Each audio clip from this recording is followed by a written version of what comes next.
Sebagai upaya menjaga stabilitas harga pangan jelang Hari Raya Idul Fitri, kebutuhan bahan pokok dan berbagai komoditas di Sumatera Selatan dipastikan dalam kondisi aman hingga perayaan Hari Raya Idul Fitri.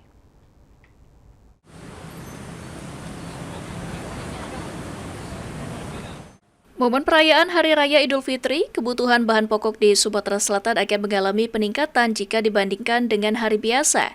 Di antaranya seperti cabai, bawang merah, bawang putih, dan beberapa komoditas dan bahan pokok lainnya. Untuk mengantisipasi terjadinya lonjakan harga bahan pokok menjelang Hari Raya Idul Fitri 2026, seiring dengan tingginya permintaan di pasaran, pemerintah Provinsi Sumatera Selatan melalui Dinas Ketahanan Pangan dan Peternakan memastikan stok bahan pangan di Sumatera Selatan dalam kondisi aman. Selain itu, kerjasama antar daerah, monitoring kebutuhan bahan pokok di pasaran, hingga gerakan pasar murah akan terus digencarkan sebagai upaya mengantisipasi kenaikan harga pangan selama puasa Ramadan. Dan hampir semuanya kita bisa ketersediaan kita bisa cukup sampai menjelang Lebaran nanti.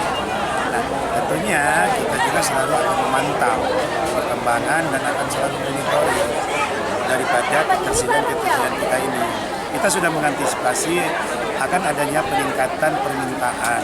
Nah, tentunya kita kerjasama antar daerah, komunikasi yang instan, kemudian monitoring yang sering kita lakukan, mudah-mudahan itu kita bisa menjaga kestabilan baik dari harga maupun dari jumlah atau ketersediaan.